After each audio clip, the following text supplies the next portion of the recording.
Hey there. So it is day 33 of the 40-day prosperity plan. Um, I will be honest in saying there's a part of me that didn't feel like coming on today at all. Um, and well, let me read the statement first, and maybe what's going on behind the scenes will tie into it, because I haven't looked at the statement since this morning, and there's a lot that's come up since then. So I poke myself in the eye. So this is day 33, which is statement 3. I am conscious of the inner presence as my lavish abundance. I am conscious of the constant activity of this mind of infinite prosperity. Therefore, my consciousness is filled with the light of truth. I am conscious of the inner presence as my lavish abundance. I am conscious of the constant activity of this mind of infinite prosperity. Therefore, my consciousness is filled with the light of truth. And interestingly enough, there is kind of this weird tie-in. So I think when we think about abundance, and I touched on this before, when we think about abundance, a lot of us are really thinking about money. And we're not considering love. So if I were to read this, I'm conscious of love as my lavish abundance. I am conscious of the constant activity of this mind of infinite love. Therefore, my consciousness is filled with the light of love. So this is affecting me today, because I think the grief of the first person I really loved passed away. It was that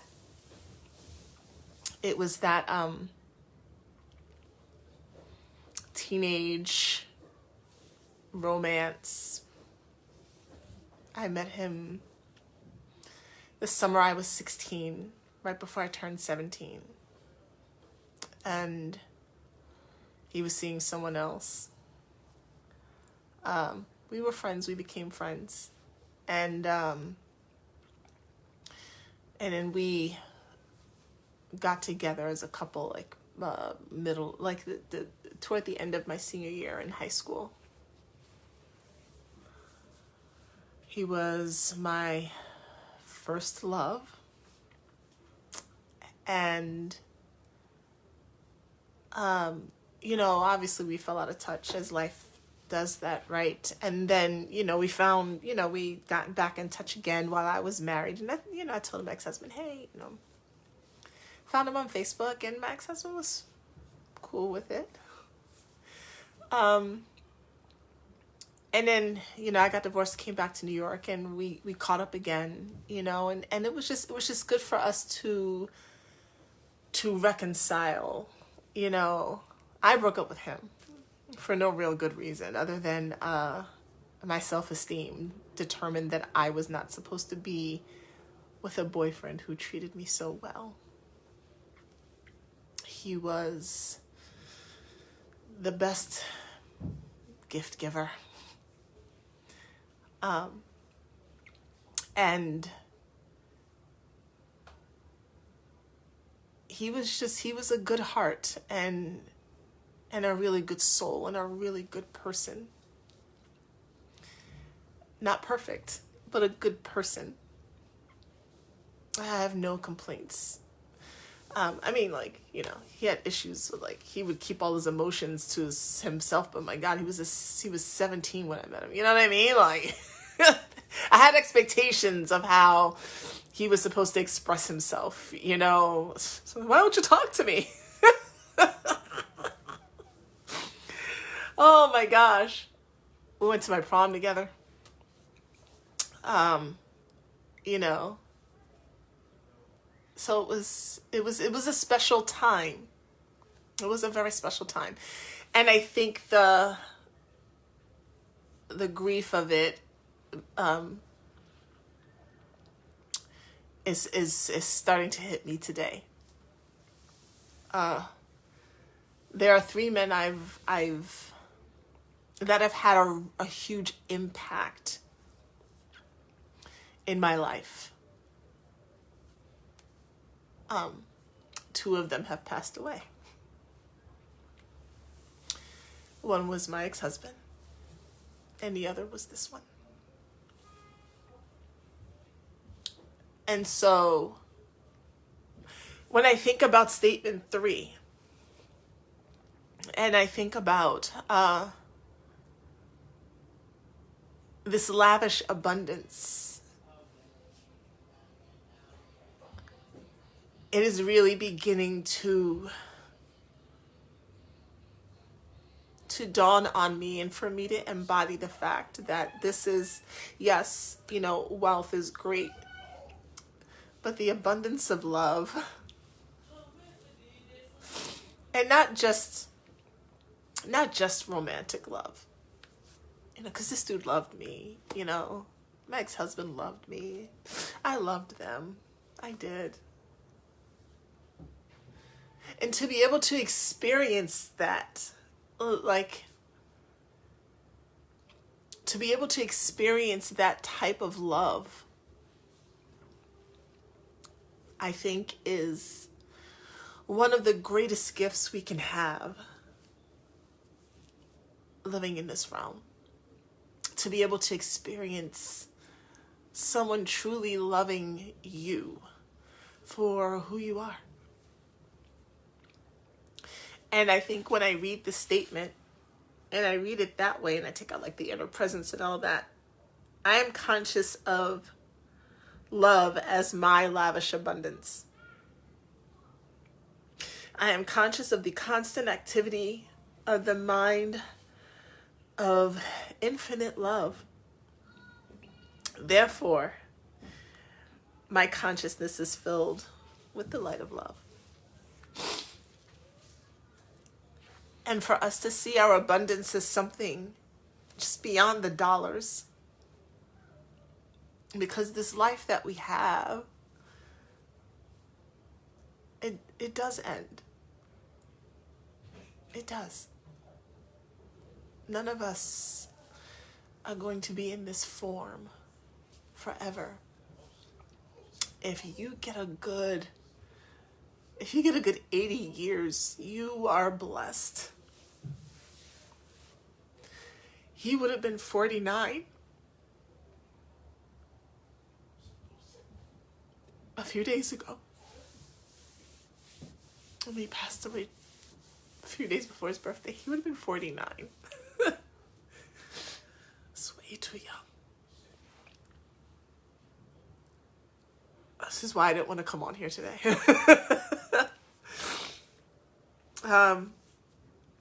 And I did not bring a napkin in here with me.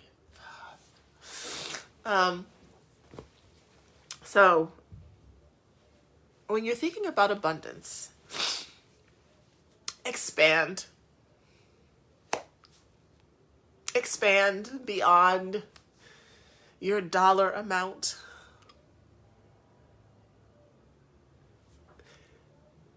When you're reading through the statements in this book, look for the joy. Look for the peace. Where's your gratitude? I could look back on both of these relationships that I've been in, and when, they were both alive, I definitely with my ex-husband, I could say all the things that were wrong. Thankfully, he and I reconciled as well before he passed away. I feel very blessed to have been in a position where I could have conversations with two men that I've walked away from and be able to talk to them and clear air That's not something everyone gets, right? So I can look back and I can be so grateful for the lessons that I learned, and I can be so grateful for their attempts at loving me in the best way they knew how. I don't have to live, for instance, with my ex-husband in stories of pain and all the things that went wrong. I mean, 'cause there was some shitty times in that marriage. Like, I'm not bypassing shit, right? But I can see, I can fly above it, you know? And so I can have this bird's eye view of the situation where I can see how there were, you know, like if I'm on the level of it, you know, it looks so three-dimensional. I can see like the shitty shit that happened, and then I can take myself out of that and I can look down on it and back on it, and I can see the lessons that I learned. I would have preferred to have learned them in a different way, but it just wasn't set up that way, and so that's just what it was. And the abundance of forgiveness. This is not just about your money. Not to me. Abundance of forgiveness, abundance of love, abundance of gratitude.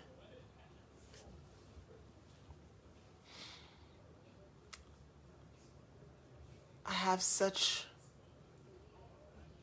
great memories with this dude from 17 to 21.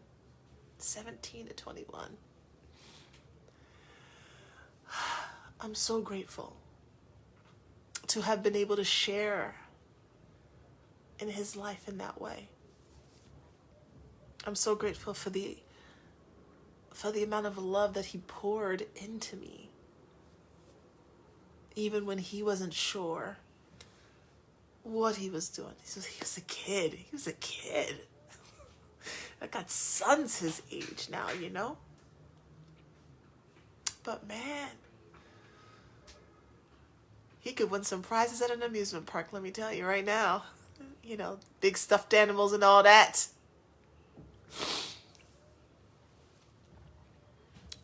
So today I'm thinking about this book in terms of love, and not just someone else loving you, though I will completely admit vulnerably that right now I'm definitely kind of missing the idea. No, that means they say not kind of, because that tries to take the sting away from it, you know? Let me just be straight with it. You know, thinking about that relationship and thinking about these two men who have been such an integral part of my life. You know, today is a day where I am missing being someone, you know, just being honest, you know. Today is definitely a day for that. But looking at this book and looking at abundance, not just in terms of someone else loving you, right? Not just in terms of someone else like filling the hole, filling, you know, the grief or the loss, or excuse me, like I'm not going to run out and go try and find someone just because I want to be someone. But also thinking about this in terms of you loving yourself. Can you give yourself the abundance of love that you want to pour into someone else, that you would like to receive from someone else? Can you give that to yourself? You don't have to wait. It's so interesting. I love it when things kind of mesh together. And I really hope this is making sense today. And I'm sorry if it's not. I'm trying to kind of be here, and I'm kind of trying not to cry too. I don't think I'm doing very well at that, but I've been crying actually for since last night, on and off. Last night it was my husband, and I didn't even call him my ex-husband there. Last night it was him, and just the grief hit me a little bit. Anyway, And today it's this guy, so yeah, taking turns. Um, Shit, I lost my train of thought. Oh my God, sometimes I hate when this happens live. uh, Abundance of love. Oh, I saw Brittany Lachey. You should check her out here. She does fitness. I think I want to say, I don't want to say she's a personal trainer. I feel like she's more than that. And she wrote something here on Facebook about relationships and not wanting the same thing, that you don't look back at the past to try to recreate that, right, for your future, because there's a reason why that no longer exists and you're not the same anymore. And at the same time, well, not the same time, but within the same time frame, I happened to see one of my mentors. I call him Sensei, Thomas. He, I've seen this before, but it just the combination, when you mature, like the excitement of toxicity no longer is fun for you, and what really feels good to you no longer looks like boredom, right? And so I was looking at both those things because, when you don't have an abundance of love for yourself, you look for like the heightened excitement, and there was definitely that, when I was with this guy, from 17 to 21, and my self-esteem I was so jealous.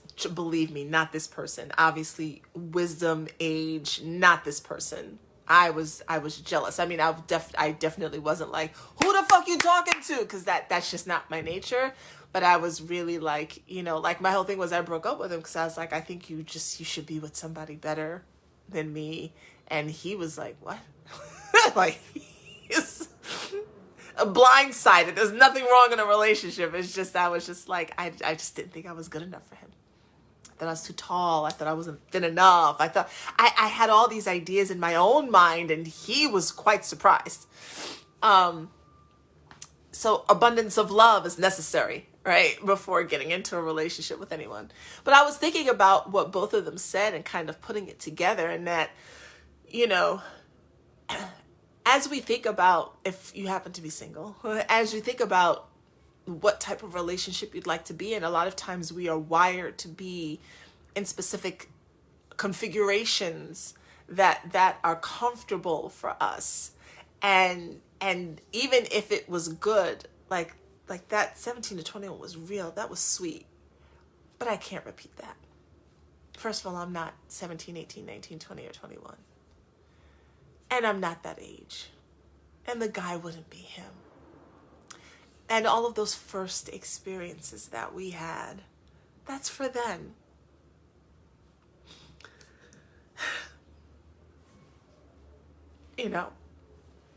And so, ooh, boy.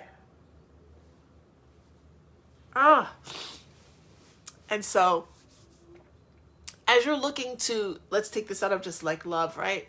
As you're looking to create this new life that you want to live with all this abundance in this book, right? Because that's why you're saying the statements and all of that. As you're looking to create this new life, it's not going to be, your life won't be the same. The relationships won't be the same. Those things won't be the same. And they're not supposed to be.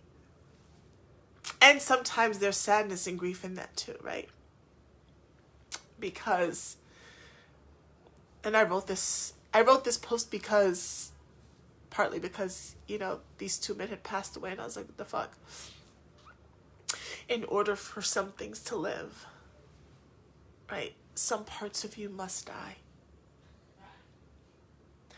In order for you to step into what is being offered in this book, you cannot be the same person.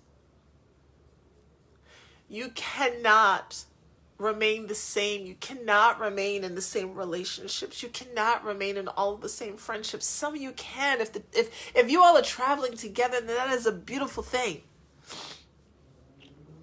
But if you're not, or if you are single, You can't be looking for the things that you had or trying to recreate what you lost. Huh? You have to start from here and create something new, which can seem really frightening because it's the unknown. I speaking purely for myself, the world feels very open to me and very unknown now, to not even have these men on the planet with me at the same time. It's just like floating out there, which means the creation of something new that I might not be fully aware of yet. It is the feminine unknown. It is the birth place, the birth canal. It's just dark. But it's in those places where it's abundant, where it's important to really cultivate an abundance of love for yourself, for you, because you're creating this life for you. And if you're using your children, I get it, because I've done that, because I didn't feel like I was enough. And so I was always like, I'm doing this for my kids. But it's gotta be for you too, because you deserve an abundance of love, an abundance of wealth, because you are the walking embodiment of this divine, luscious, all-encompassing, infinite energy of prosperity. You are that. And so you deserve all of that. So I'll read the statement again. I'll read it the way I like it, and then I'll read it the way it says it in the book. I am conscious of the inner presence as my lavish abundance. Sorry, this is the book version first. I am conscious of the inner presence as my lavish abundance. I am conscious of the constant activity of this mind of infinite prosperity. Therefore, my consciousness is filled with the light of truth. And how it was hitting me today was, I am conscious of love as my lavish abundance. I am conscious of the constant activity of this mind of love. Therefore, my consciousness is filled with the light of love. Just feels like it hits different when I say it that way today, anyway. All right, so I gotta go blow my nose because I don't really want it to run like that on live, and I've been trying really hard to just like not look like a whole snot bag while I'm on here. But I'm glad I was able to get through this mostly. I debated not coming on at all, but this is a commitment that I've made to myself and also to whomever may be following along. I already did day 29 and 30 together. I do these statements every day in my book, mind you. I don't skip a day in my book, but the videos, I want to try to keep the videos on time. So I came on today. But whoo, yeah, lots of emotion swirling right now. I did not, honestly, I guess, like I said, it's really hitting lots of, my first, there are memories that I will treasure forever. It was a magical time. A magical time. I will never go back there. I can never go back there. We can never go back. But you can, from this point forward, still create something so beautiful. So beautiful. If you allow yourself to open to the possibilities of the unknown. You gotta open up to the unknown. Because if you know it, then it means it's the same thing that you've been doing over and over again, and which means you're gonna get the same results. So open yourself up to the unknown. Open yourself up to what's possible that you can't see yet, but that you can feel. I will see you back here tomorrow, a little bit drier, I hope, for day 34. I love you. Have a good night.